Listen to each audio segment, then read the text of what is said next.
این مادر آرزو داشت تا آرزویش را در کرسی دانشجویی بیند.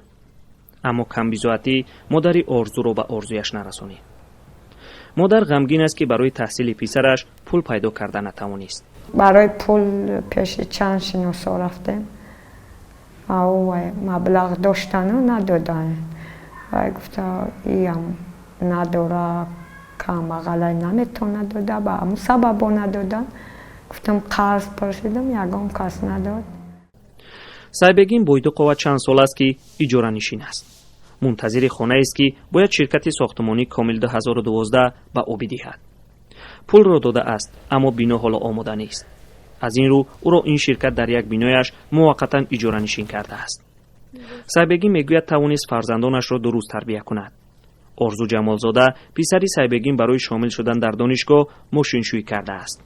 اما پولش فقط برای گرفتن شناسنامه صرف شده است. برای پاسپورت گرفتن ما یک ماه قریب در امریکا کار کردم. بعد پاسپورت ما گرفتم با یک دنگ بسیار.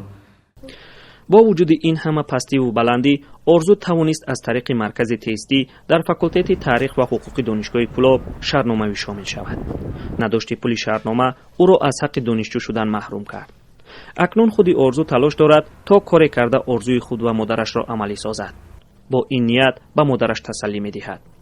ولی خودی آرزو میگوید که نمیداند امسال این آرزویش عملی می شود یا نه. محمود جان رحمتزاده، آزادی، کلاب.